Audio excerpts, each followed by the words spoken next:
Good afternoon, everyone. My name is Jay Dick, and I'm the Senior Director of Equitable Advocacy and Partnerships here at Americans for the Arts, and I'll be your moderator today. Welcome. I use he, him pronouns, and I'm a middle-aged, white, cis, gay man with short, dark brown hair and a graying beard and a purple shirt. I'm speaking today from my home office here in Alexandria, Virginia, which sits on the ancestral lands of the Piscataway Nation, which sits on the ancestral lands of the Piscataway Nation with respect to their elders, past, present, and emerging, and I extend that respect to all that hear my voice. Welcome to today's Advocacy 201 webinar, our third in a year-long series of advocacy training webinars taking place in 2024. In January, we presented our Advocacy 101 webinar, and in February, we presented our Earmarks webinar. This webinar will be focused on how to obtain and conduct effective legislative Zoom meetings with your federal representatives. While we are focused on our upcoming May 13th through 17th federal Zoom-ins, this information can certainly be used for any Zoom meetings at the federal, state, and local levels. We have a great program planned today, and I'm excited to get started. But first, some quick reminders. Today's PowerPoint slides and other resources are already posted on our Advocacy 201 resource page on the Arts Action Fund website, so no need to worry about capturing everything in your notes, but still pay attention, please. Please note that this presentation is being recorded, and the recording will be available in a few business days on the Arts Action Fund and the Americans for the Arts website, in addition to the Americans for the website's YouTube page. An automated live transcript is available for viewing. To turn it on or off, press the CC or closed caption button at the bottom of your screen and then select the show or hide subtitles. Should you need any technical assistance today, please put a question into the Q&A box and my colleague Mital at AFTA will follow up. We hope to have time for your questions at the end of today's presentation. You can submit your questions throughout today's webinar through the Q&A function on the Q&A function box at the bottom of the screen. To ensure that we get to most of the popular questions, please use the like or upvote for the questions posted so it gets to the top of the list. Americans for the Arts staff and our speakers will also answer your questions in real time throughout the webinar in case we run out of time at the end. In the event that we do not get to your questions, we'll write them down and an Americans for the Arts staff will follow up with you. And with that, I'm pleased to introduce all of our speakers for the webinar. Each speaker will give a short self-introduction, though, when it is their turn to speak. We are joined today by a great group of experienced advocates. Nina Ajlu-Chunsley is the Chief Counsel of Government Affairs at Americans for the Arts and the Executive Director of the Arts Action Fund. Olivia Tarpley is the Public Policy Manager at Americans for the Arts. Julie Baker is the CEO of California for the Arts. Emily Ruddock is the Executive Director of Mass Creative.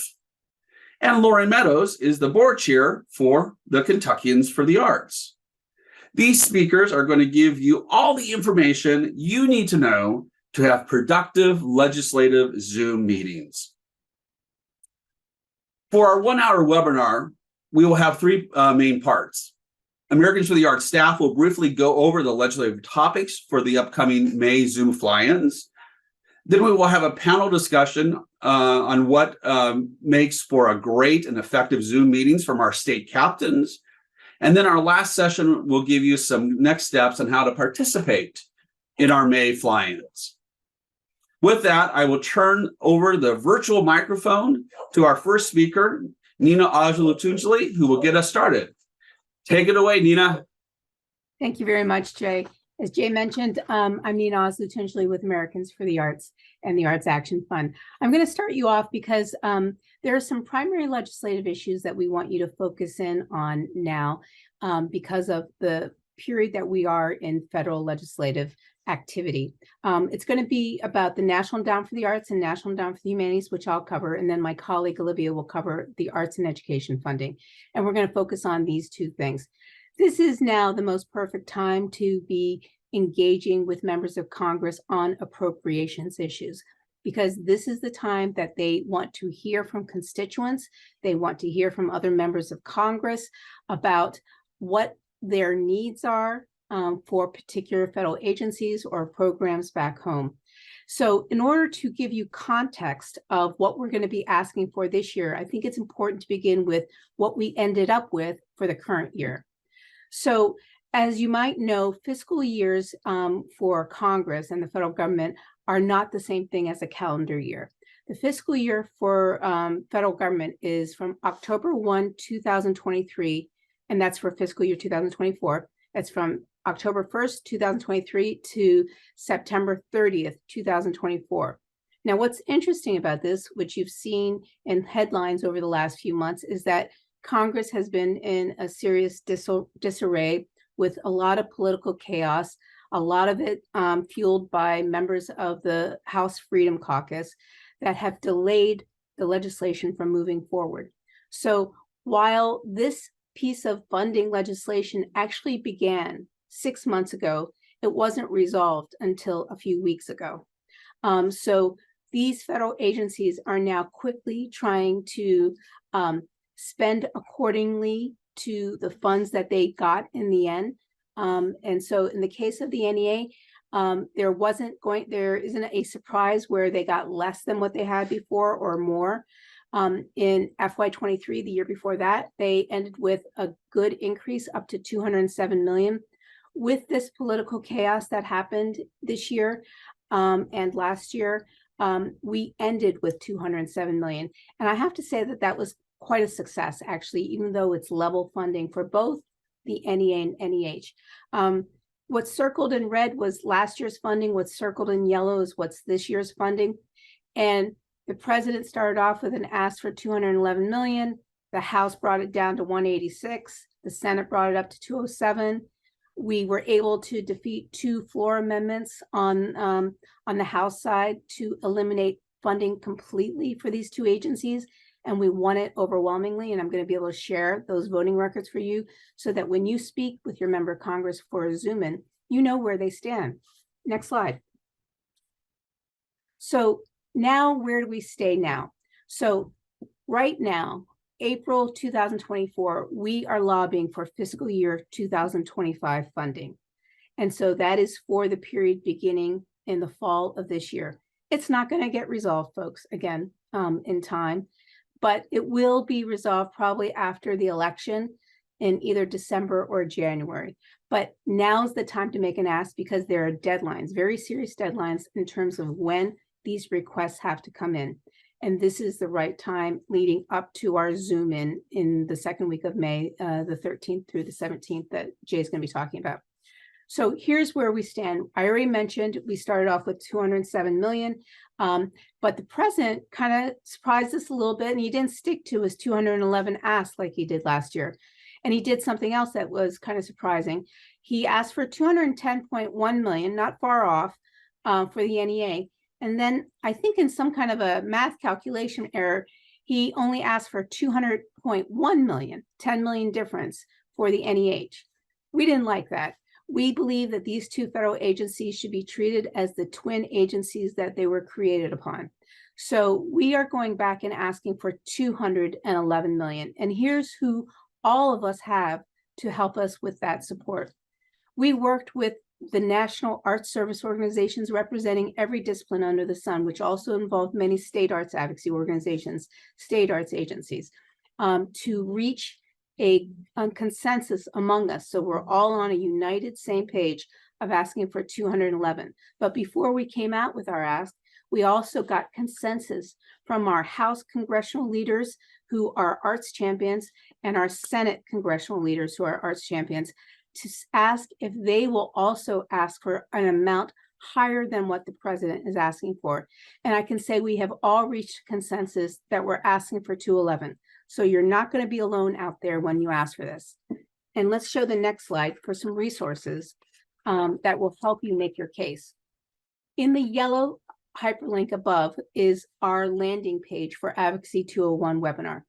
All of these resources and a few more that aren't on this list have been added there closer towards the bottom of that page. And it's going to include a real elaborate issue brief for making the case for the NEA and NEH that goes into a lot more detail than I'm able to do right now, that will give you understanding of why we want this kind of funding and what's needed and how it be used. The second is, I mentioned we fought off 2 floor amendments last year. They were offered by Congressman Scott Perry, who is a leader among the House Freedom Caucus. And we were really able to knock those out. It happened on November 2nd, and it was a real bipartisan vote in support of the arts and humanities, with 292 Republicans and Democrats voting against an amendment that would have tried to eliminate funding for the NEA and NEH. We have the way every House member voted on these 2 amendments on this resource page. There isn't something like that for the Senate, so you'll just have to rely on the House for this part. But the next thing, number 3, is a list of House and Senate members who signed what's called a Dear Colleague letter, which is an official letter that goes from one House member to another House member or one senator to another senator saying, I think that the funding for the NEA and NEH should be $211 million.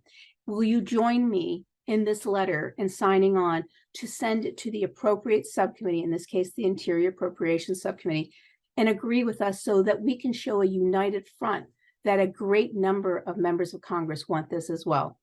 We're showing that list is now happening right now as we speak for members to sign on. So I'm going to show you last year's letter of who signed on to those letters so that you can have a good understanding before you go into the meeting if you're talking to an arts champion or someone who needs to be convinced to be an arts champion. And then finally, we have updated our 2024 Why the Arts Matter fact sheets. And on the next slide, I'm going to show you a little bit more of that detail. These are literally just updated today for all 50 states, plus the District of Columbia and Puerto Rico. And here I'm just giving you one example showcasing New Jersey.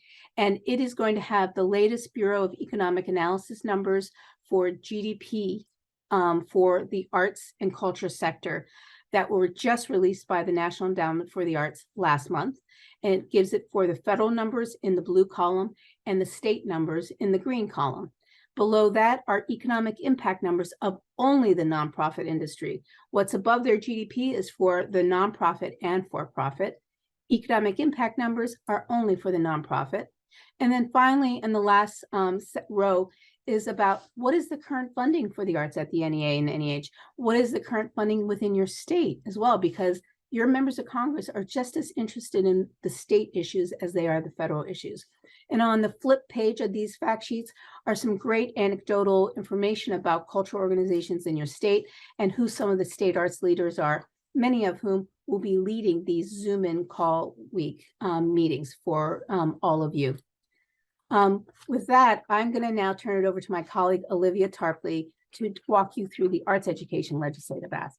Thanks. Great. Thanks, Nina, and good afternoon, everyone. My name is Olivia Tarpley, and I'm the Public Policy Manager here at Americans for the Arts. I'm a white woman with wavy dark brown hair, and I'm wearing an animal print blouse. I'm calling in from Americans for the Arts office in downtown Washington, D.C., which sits on the unceded and traditional lands of the Anacostan people. It's a pleasure to be here with you all today to discuss arts education advocacy ahead of our first National Arts Advocacy Zoom-In week. Today, I'm going to review fiscal year 2024, discuss our fiscal year 2025 asks, and go over the Arts Education for All Act. Like Nina said, the FY24 appropriations were passed in mid-March, and most of the funding remained level from FY23. The Assistance for Arts Education program was funded at $36.5 million. The Every Student Succeeds Act, Education Title I, Part A, was level funded at $18.39 billion. Education Title II, Part A, was funded at $2.19 billion, and Education Title IV, Part A, was funded at $1.38 billion. Now let's talk about FY25. I'll go over our asks briefly and then provide some more context and history for what these programs fund and why they're important. We're asking for $40 million for the Assistance for Arts Education program, $20.5 billion for Education Title I, Part A, $3 billion for Education Title II, Part A, and $1.65 billion for Education Title IV, Part A.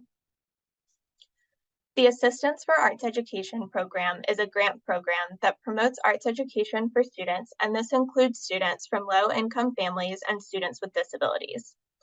Funding for this program supports professional development for arts educators, teachers, and principals, the development and distribution of accessible instructional materials, and community and national outreach that strengthens partnerships among schools, local education agencies, and other community organizations. The $40 million ask in FY25 is a modest increase, and the arts education community is coalescing around this ask. In 2015, the Every Student Succeeds Act, also known as ESSA, was signed into law, and it's the most recent iteration of K-12 federal law for education. Previously, No Child Left Behind was the federal law for K-12 education. No Child Left Behind named 10 core subjects, but only some of those core subjects were tested, making the other subjects less of a priority. One of those subjects that became less of a priority was the arts. And when arts weren't tested on, they received less attention from administrators, which often resulted in less funding and resources. When ESSA became law in 2015, it implemented 22 subjects that comprised a well-rounded education, and this included the arts. Within ESSA, there are funding streams for a well-rounded education, and that includes parts of education titles 1, 2, and 4. And this leads us into our other funding asks for FY25. Americans for the Arts supports a well-rounded education, and this includes adequately funding titles 1, 2, and 4. Like I mentioned, we're advocating for $20.5 billion for Education Title I, Part A, and this was the president's request in FY24, but President Biden requested a lower amount for FY25. We, of course, would like to see it funded at the higher amount. This part of ESSA is for grants that target schools with high numbers of students from low-income families with the goal of increasing their academic achievement. Our next ask is for $3 billion for Education Title II, Part A. This funding is all about professional development for teachers, principals, and other school leaders.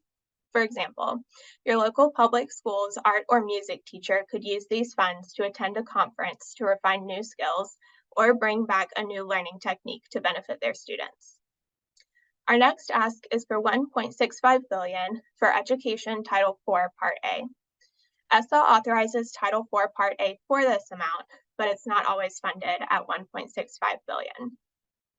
This section of ESSA is for student support services and academic enrichment. Student support can include services and opportunities like counseling, as well as activities that use music and the arts as tools to support student success. So now that we've covered the arts education funding asks for FY25, let's turn to a policy issue that you all can advocate for during your May Zoom-In meetings. The Arts Education for All Act was introduced by Representative Suzanne Bonamici of Oregon, and it expands arts education and programming across early childhood education through K-12, as well as programming for youth and adults in the justice system. Specifically, the bill allows childcare and development block grant funding to be used for activities that includes arts programming. The bill also addresses arts programming in elementary and secondary schools by directing states to include information on arts programs in their state plans and incorporating information on how they'll integrate arts education instruction into curriculum and increase the number of art teachers in schools. The bill also requires state report cards to include information on arts courses, and it allows for certain funds to be used for professional development for art teachers. The bill also includes a directive for research and evaluation. One of the ways that the bill states evaluation should take place is through the National Assessment of Educational Progress, including a specified arts assessment, which was eliminated in 2019. In addition, the bill directs the research branches of the Department of Education to carry out research on the use of arts and arts education in elementary and secondary schools.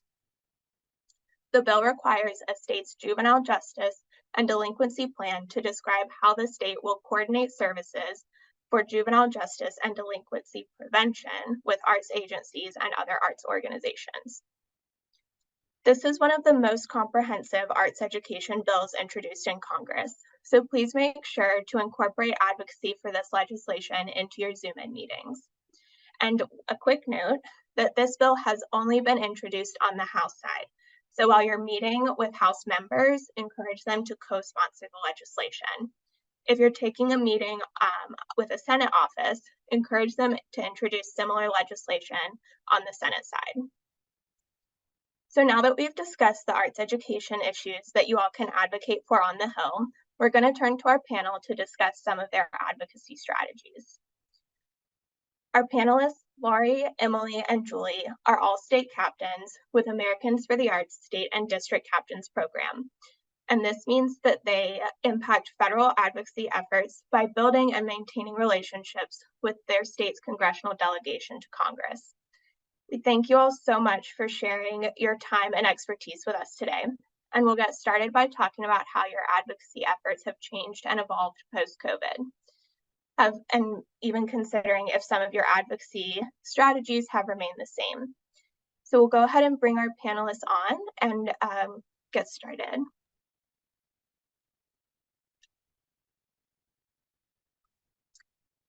Awesome. Welcome, everyone. So Julie, we'll get started with you. How has your advocacy changed and evolved post-COVID? Hi, everyone. Good afternoon. Julie Baker, she, her pronouns, coming from the unceded land in Nevada City Rancheria, Nisenan, otherwise known as Nevada City, California. White, middle-aged lady with long, blonde, dyed hair and big red glasses. How's it changed? Well, I mean, I think that, obviously, during COVID, there was an incredible sense of urgency, right? Things were shut down. And then I think what we realize is that it's still urgent, right? And that we have to be consistent. And if we're not consistent, we're not going to continue to see any increased funding. But I also think that we went from relief to recovery, right? That was sort of like how we've been moving. And now we're into what sustained funding look like, because these sort of one-time coming into a community, specifically also when we walk into communities that have historically not received funding for a long time, and then we drop in, give them all sorts of money, and then we leave again, we're actually learning how that is causing harm, right? And so we really need to be advocating for consistent and sustained funding throughout. So that's what I see in terms of how have we changed and evolved post-COVID, specifically in terms of Zoom. I think you wanted to address how we're working on Zoom. Obviously during COVID, that's all that we did. We spent I can't even imagine how many hours I spent on Zoom on a daily during COVID. And it continues post-COVID because it is obviously an easier way to access folks. Some of the tips and tricks that I use are actually, you can see it on my screen right now. One is to have a background. I think a background can immediately tell a story. So we're actually in Arts, Culture, and Creativity Month here in California. It's every April. So as we're doing Zoom meetings, we're also flagging and I can only do this every once in a while, that way, our theme, which is artwork is real work. So that kind of gives us an opportunity to talk. I would suggest if you don't have a theme or something, maybe you have your Zoom background be an interesting venue or organization or artist from your community, so it's a talking point.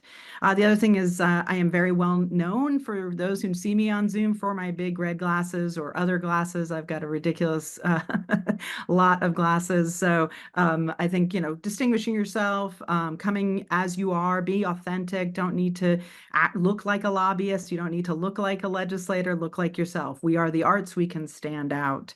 And we also talked, and this is our previous stuff, so I'm looking at my notes, what you asked me to highlight. One of the things also, I think, we can do so well as artists and people in the arts is to be storytellers and to provide health and healing for communities. And we know that that is a really important component. We saw that at the NEA being highlighted with the Surgeon General. I think one of the things that we can also do is follow up with videos and things that actually tell the story of what we can do. So, hey, hope you get a chance to watch this video of someone in your district who is performing a dance that we hope will bring you joy or bring you healing as you enter the weekend. So I think that there's lots of ways that we can engage that go beyond just the one Zoom conversation.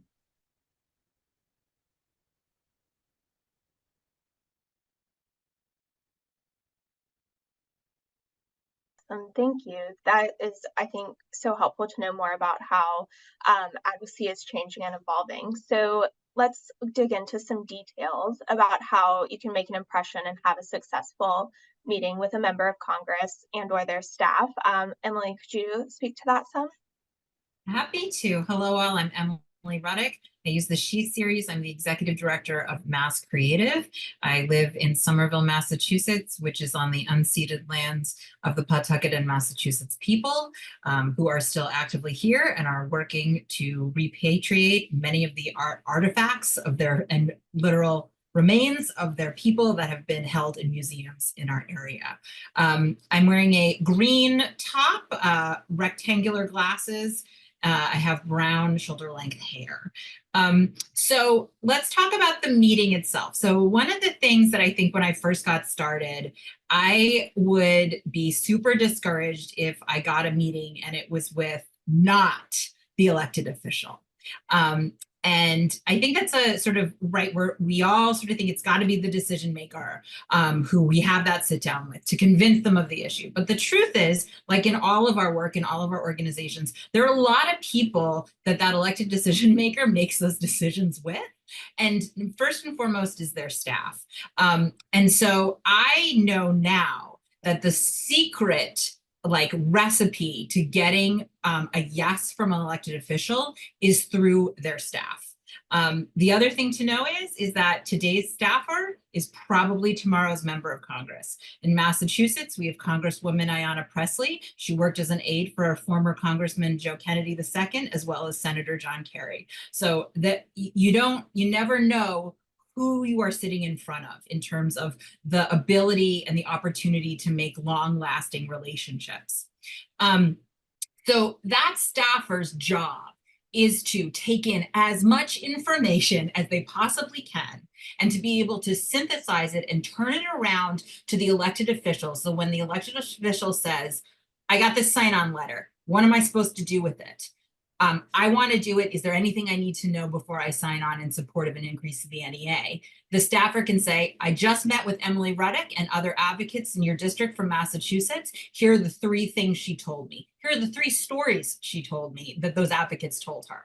So it's crucial to have a really great relationship with that staffer if you're not meeting with the elected official. Do your homework.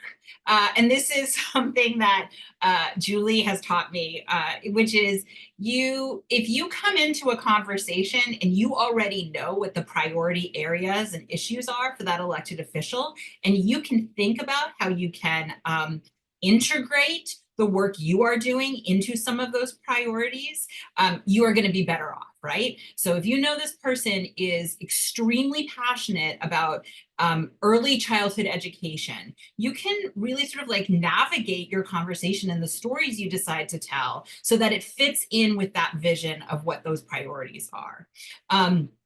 It doesn't have to just be here's why arts education is so important for young people, but recognizing that those are the things that the elected official is prioritizing helps you a lot in terms of, frankly, making your conversation stick out.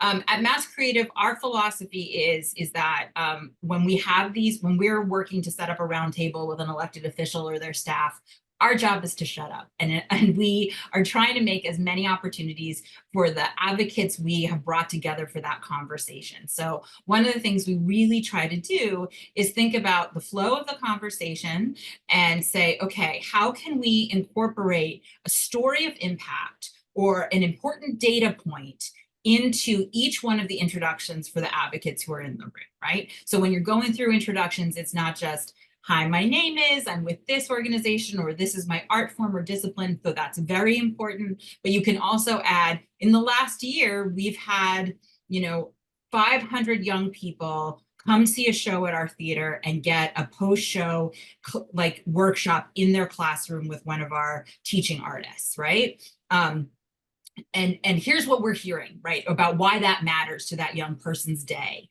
They actually showed up at school, right? So we know you can kind of tie those data points with a story of impact and your introduction. The other piece that I think those are like the main things I would say. The other thing is, right, is like Zoom is a weird space to be in. It's super convenient. I mean, I will say in Massachusetts, more and more state legislators are deferring still to Zoom meetings. But you can tell just like right now when somebody's been talking for too long. So think about staying brief, keeping it simple, and then handing it back to the next person. Olivia, did I cover all of the talking points we wanted me to cover? Absolutely perfect. You all are making this so great and making my job easy. So let's go a little deeper and talk about like delivering the ask, especially if maybe the member of Congress or the staffer is less familiar with the arts or maybe a little bit less supportive. Laura, you have a Democratic governor in Kentucky, but 2 Republicans for your senators. Could you talk some about how you make the case to both sides of the aisle? Sure. Hi, everybody. I'm Lori Meadows. I'm chair of Kentuckians for the Arts Board. I use she, her pronouns. I'm a white woman with brown hair. I'm wearing a navy and green print top and dangling silver ginkgo leaf earrings. I'm participating from my home office in Midway, Kentucky, and Kentucky is the native land of primarily the Shawnee, Cherokee, Chickasaw, and Osage peoples. So yeah, I think it's important to remember that you should never make an assumption that you can anticipate a response or interest in the arts if you're talking to an elected official, if they are from a specific political party. Don't go in thinking that can, you can read their minds and you know exactly what they're going to say. So your pitch is going to be a little bit different for each meeting, and that's really important. And you need to determine beforehand how it's going to be structured and what you're going to use as main points. I'll use an example from our last legislative session, which just ended about 10 days ago. Our governor had proposed increased funding for our state arts agency. However, we knew we have both a Republican House and Senate, and we knew that was not going to be of interest. So if we went into an office of for instance, a Republican House member, we would never start with, and the governor has recommended. That would not be one of our talking points at all. However, if we were visiting with Democratic legislators, that would very much be. We are very much a split state in terms of parties. So it's important to know what you're going to say beforehand. In Kentucky, we very frequently hear both congressionally and in the legislature, I support the arts, but I don't support public funding for the arts. So you need to find something, try and find something that either they've done or they might consider doing that indicates support for the arts. Can you thank them for something? Do they belong to the arts or STEAM caucuses? Have they signed a Dear Colleague letter in support of an arts issue? Even something like the Congressional Arts Competition, we'll use that. All of Kentucky's representatives participated this year, but one of them hosted a local reception, local in Kentucky reception for the participating students. Yeah, we're definitely going to use that as a thank you point. If you run into an absolutely negative response, don't argue. Remember, this isn't a one-off meeting. What you're doing is you're establishing and continuing and building relationships for the future. And it's really important that you not be adversarial. So ask what their priorities and concerns are, and if possible, connect those with the issues at hand. And you can even follow up after the meeting with some thoughts about their concerns and possibilities for alignment with arts issues. Absolutely do not let your personal politics or feelings about what other policies the member supports or doesn't support, or even your thoughts about Congress in general, affect your meeting. You need to show respect, and you'll generally receive the same. It's very few times that we have seen otherwise, and in that case, only one case that I can think of, it was a staffer and not a member. So you need to think about, if somebody is already supportive, you don't need to really spend a lot of time trying to advocate there, but take advantage of that opportunity to ask them about messaging that might make the best impact on their colleagues. This is something that's been extremely helpful to us. Or other issues that are maybe important to some of the other members, it's likely that they'll have more insight than you're going to. And don't waste time on making asks that you know won't be considered, and try to get some kind of positive response before leaving the meeting. Don't expect necessarily, certainly in our case in Kentucky, that you're going to walk out with a, yes, I'm going to support increased funding for the NEA. Some of our members have never voted in support of the NEA. They're unlikely to ever do so. However, some of them have offered to write letters of support for constituents who are applying for NEA grants. This provides an opportunity for you to thank them and to mention it when you see them again. There's one of our congressional representatives, and I thank him every single time I see him for something specific that he did. And keep in mind too that they might not support increased funding, but they might support things like for the NEA or NEH, but they might support funding for arts education or policies like the Arts Education for All Act. And then, if you can't get a positive response to anything else, ask them if you can send them periodic updates on information about the arts in your state or important national issues. They're not going to say no to that. And that really will end your meeting on a positive note. Awesome. Thank you all. You all are truly the experts. And I do want to just throw one more question to you all, because I'm thinking, as we're prepping for this National Zoom-In week and thinking about the best way to implement all of this information. Say, for example, you all are leading your meetings, but you've got a lot of folks on a call, like, upwards of 10, 15, maybe there are a lot of advocates that are interested in participating. What would be your advice, and how would you approach that to make sure that the meeting is still effective, but also that, folks are engaged? Well, first of all, congratulations. You all have done a great job of turning folks out, right? Like, that's an amazing amount of advocates to have. I think this is where your pre-meeting plan it's going to save you, right? So making sure that you have an opportunity, if it's via email or if you're able to have like a prep Zoom to sort of say like, okay, how are we going to go through this? We got 15 people. So why don't, I'm going to moderate, and I'm just going to do quick.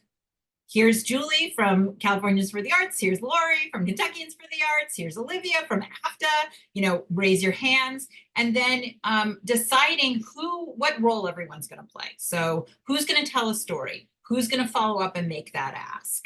Who's going to follow, be the one to say, here's some materials, or I'm going to email you and follow up with a note that I noticed we talked about this and you're really interested. I'm going to give that information to you. So assigning specific roles is a great way to kind of make sure that, frankly, everyone's voice gets heard and you can move through it quickly. I would just add that unlikely 15 people are going to be able to speak in a meeting with an office, because they maybe will give you the most a half an hour, but sometimes it's as quick as 15 minutes. So don't be upset if you don't get to speak, but that your presence actually really matters, because they're going to note how many people show up, and they're going to say that to, if it's a staffer or whatever it is, it's going to be noted. And that really does make a difference. We just had our advocacy day here in California. We had a lot of people out in the hallway when only 4 or 5 could go into the actual meeting. But I can tell you, then they came out and took a photo. And so that's another thing you can do, is you can take a photo at the end of your Zoom, ask them if you can take a picture, post it on socials, thank them for their time, so that you can sort of, capitalize on that moment in time and show how many people in their district care about the arts. Yeah, we always use written agendas with, the time lined out. And if we had 10 or 15 people, which, we have never had that many people, but, it would be very important to be very specific about when you speak, what you say, don't just chime in. And sometimes you'll have the occasion where someone will be so enthusiastic that they just want to keep talking. And you can tell that, we need to move along. You need to be able to, if you're a moderator, be able to politely cut them off and move on. The other thing that I would say is, if you're doing a Zoom meeting, don't have a situation where some people are on without video, because that's not effective, and it can be really confusing. So if someone says, gee, I really don't want to be on video, thank them and say, we appreciate your interest, and we hope that you can join with us another time, but we really need everybody to be on camera for this meeting. And Olivia, if I could just add one more thing too, which is that I think it's really an opportunity to talk about how the arts can make a difference, and that we are part of the solution. It is not the time to talk about, we're suffering, we need your money, we are, or that about your own program. Because that often happens too, right? Well, they want to come in and talk about their own program or their own organization. It's not to say that you don't get a chance to talk about through storytelling, but remember what the collective ask is, right? We're not here to ask just about ourselves, and we're here to really talk about how we can be a part of the solution to further the elected officials' priorities and goals. Awesome. Well, thank you all so much for your time and all of your insights today. Yes, Emily, yeah, do you want to add something? I did just want to add one thing. These meetings should be the start of a relationship. So if you are sitting down with someone with an office you've never had the opportunity to meet with, or an elected official you've never had the chance to meet with, congratulations, you just made a new friend. And just like we steward our donors, or as we develop new friendships or professional relationships, we check in with them. Think about the ways that you are going to follow up after this meeting. Again, in our work, in our sector, a lot of us are wearing multiple hats. I'm responsible for fundraising for Mass Creative. I'm also responsible for leading advocacy for the entire sector. So think about that in terms of how are you going to incorporate both what are the unified asks that you want to make sure they hear about, as well as making sure they hear more about your organization, particularly if your work as an independent artist or your organization is in that member of Congress's district, right? You can invite them to something. You can tell them about a really exciting program you've just done with constituents in their district. Figure out ways and touch points. And don't forget the thank you. I think that's the most important thing about following up, is issuing that thank you to them for taking the time to meet with you. I couldn't have concluded the panel better myself. So thank you all so much. And I will turn it back over to my colleague, Jay. Thanks, Olivia. And thanks, Emily, Julie, and Lori. What a wonderful panel. Jazz hands. I know we can't see you, but everyone's giving you jazz hands. Thank you so much for that wonderful panel. And you can see how those three really know their stuff and how they really work well together. So thank you again so much. I now want to take a few minutes to give you some other information and resources to help prepare you for your hopeful participation in our upcoming May 13th through 17th, the legislative Zoom fly-in. You've already heard from Nina and Olivia about some policy topics for the legislative Zoom-In. But now, and while the panel has just touched on a lot of topics such as these on here, I want to just briefly mention a few of these a little bit one last time here. Here's some just general best practices here. And they've talked about these, as I said. When you're doing a Zoom fly-in meeting with your members, whether federal or state or local level, you need to have a leader and a plan, to going into these. And the second one really flies into that too. Have that agenda and plan out your speakers. This is where, again, our state captains, the leaders that you just heard from, can really help plan these things out really, really well. Again, for larger meetings, not everyone's going to be able to talk. So you're going to have to balance out, the idea. Maybe you're going to have to put in the chat your name and your address, and have a list that you can provide to the member or their staff of here's everyone that was in there with that. So know that that's going to be in there. We didn't talk about this, I don't think. Don't overuse that chat box. Sometimes people get really chatty in the chat box, and that will distract maybe from the legislative staffer who's trying to listen to you or listen to the stories that is being told by that speaker. So make sure you balance that. So don't overuse that chat box. But what you can do is save the story that you're going to put in that chat box and use it as the follow-up with the congressional staff person that you're talking with. So use that as that next step. Because again, I think Emily said, this is a step in an ongoing relationship with the members there. So this is a great tool, your story, to follow up. And so do that. Something that I also don't think that was mentioned there, which is what we always see, and I think all of our three speakers are nodding their head right now. I can just see them, is always make the legislative ask. You've had a great meeting. You're talking with them. The legislator or their staff is like, yeah, you're right. I love the arts. But you never say, now, can I count on the senator or the representative's support for $211 million for the National Endowment for the Arts or the National Endowment for Humanities? We always forget to say that or ask that question. And so make sure you do that. You might have to ask it a couple times, a couple different ways. You might get an answer, you might not get an answer, but make sure we ask that. And then finally, report back about what you've learned. Americans for the Arts is creating a form. It's going to be on our resource page to write back to say, hey, I met with so-and-so. We met for, about these topics. We met on this date, things along those lines. And so that, because we keep track of all that, and again, as we said, I always say this is a marathon, not a sprint. Always going on. As Lori said, there's lots of members that she meets with time and time again that are not really terribly supportive of the arts, but you might see it just moving just a little bit. So we keep track of all that stuff there. So that's some different best practices. An expanded version of this page is on our resource page there. Speaking of resources, here is some list of resources here. I don't expect you to be able to read all these links here, but throughout this webinar, we have given you all the information you need to create successful legislative meetings.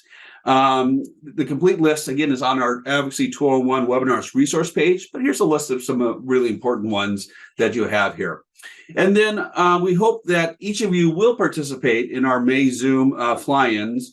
Again, the good news is you don't have to do it solo.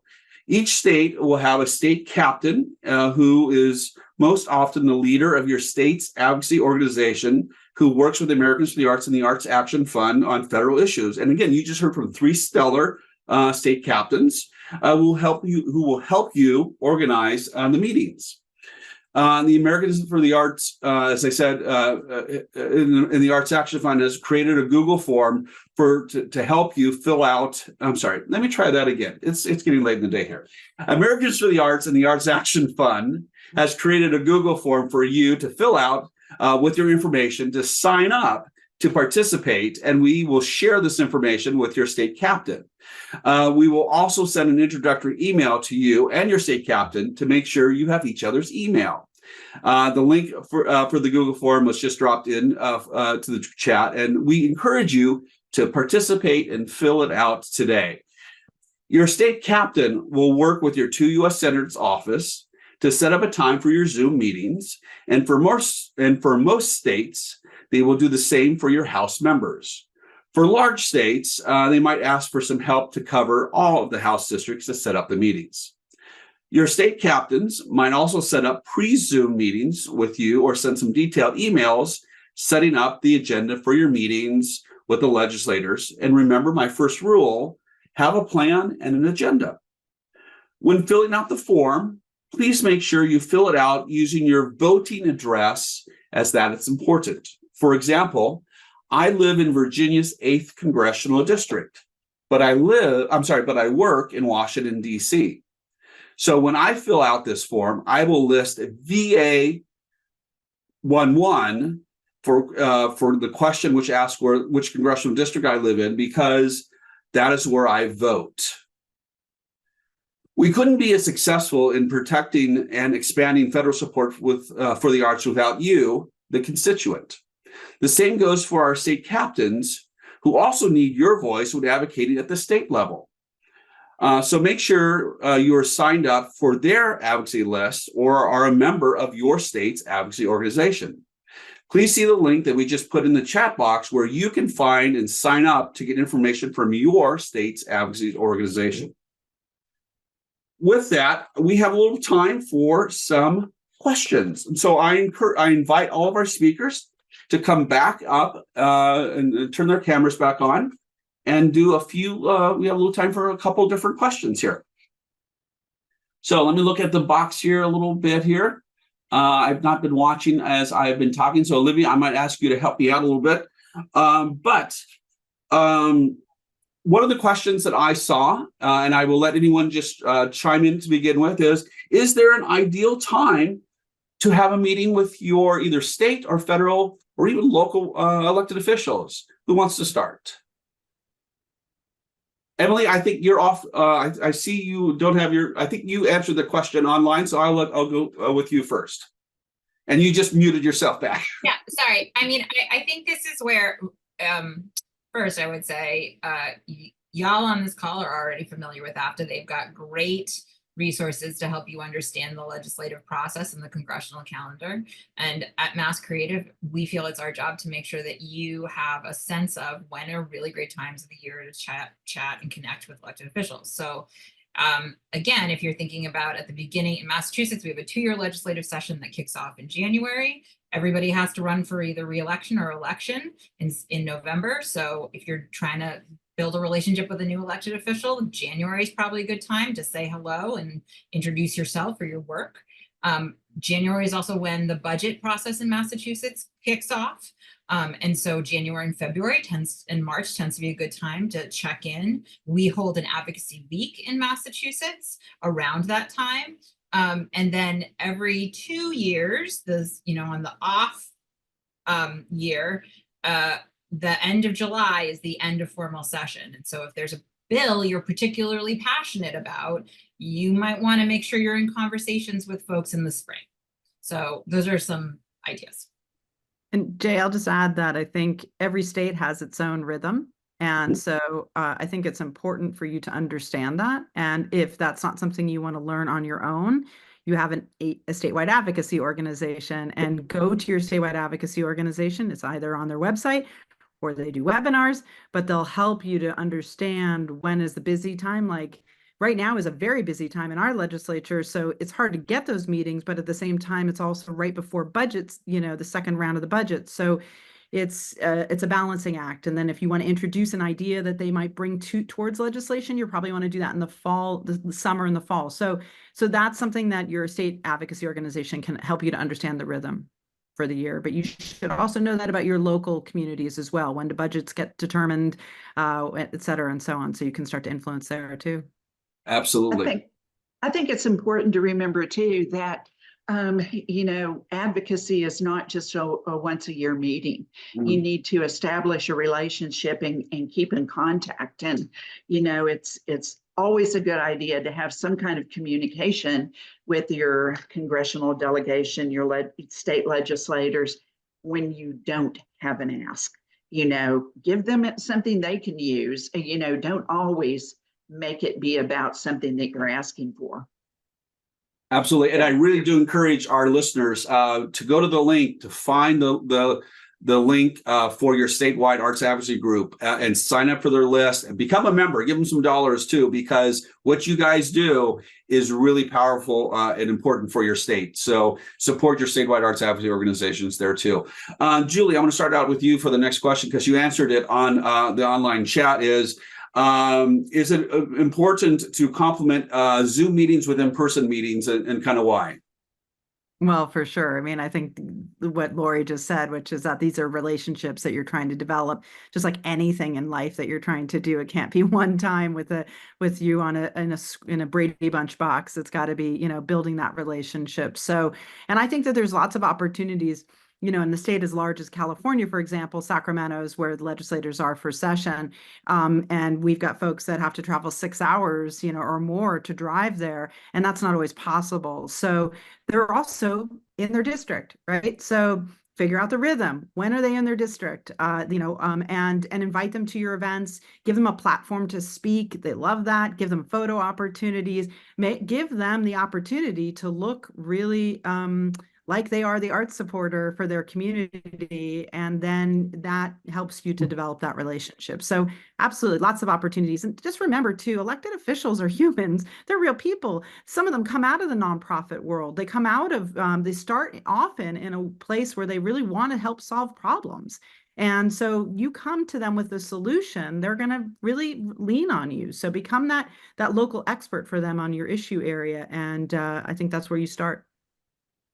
Yep. And actually, we have a couple of alumni from our statewide arts advocacy leaders that are members of their state legislature that are out there. Lori, I'm going to call on you. We have a lot of stuff coming in, so I'm going to do some round robin quickly here. Yeah. One of our listeners is asking, do you each have a go-to reason and or excuse to reach out to your congressional representatives, i.e. responses to a local event, publication of a report, or something else? So how do you have an excuse to go talk to them?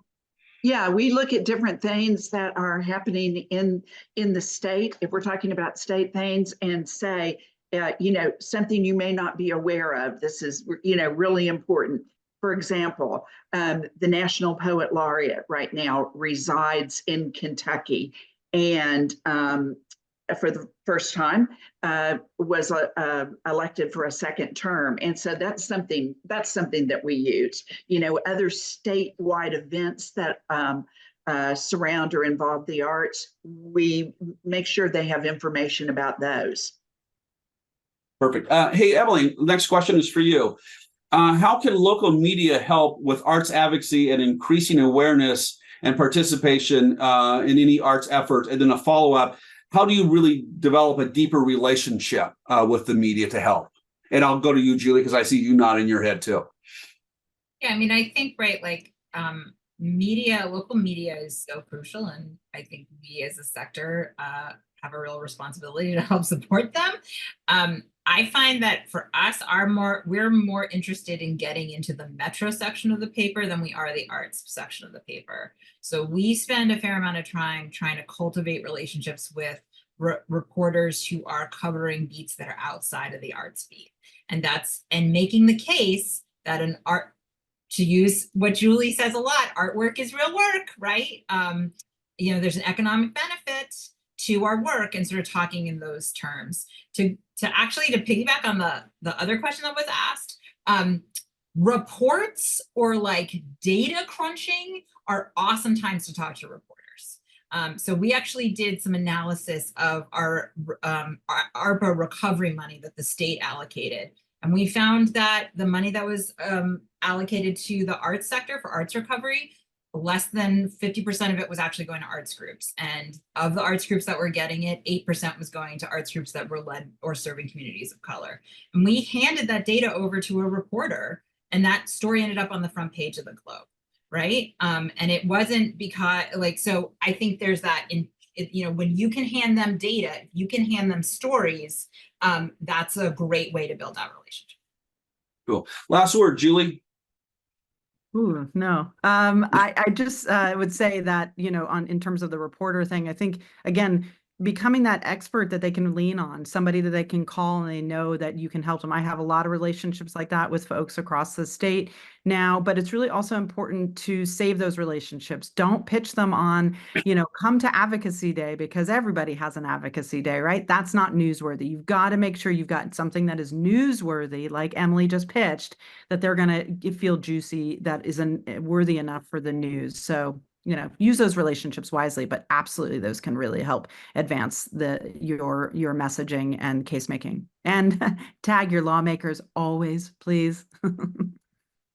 Thank you. Well, okay, we are almost out of time, so I have to kind of close out the Q&A section of this here. But let me finish this up by starting to thank each of you for being an arts advocate here on the screen. Thank you to all of our speakers today. A special shout out to our sign language interpreters, Cara and Carrie and Julie. Thank you to our colleagues. Kara, sorry, and Julie. Thank you to our colleagues, Mattel Lyons Warrens and Morgan Fernari for the behind-the-scenes technical help. A few last reminders. If we can put the PowerPoint back up, please go sign up today for our May Zoom fly-ins.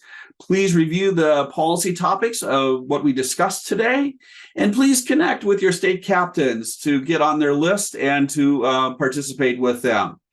Please stay tuned for our Advocacy 301 webinar in late June, July. Next slide, please. Please stay tuned for our Advocacy 301 webinar in late June or early July to learn what we need to be doing next. A reminder that this event was recorded and will be available for replay by the end of this week. The Advocacy 201 resources and today's PowerPoint slides are already up on the web at artsactionfund.org. Thank you, and this concludes today's Advocacy 201 webinar. Goodbye.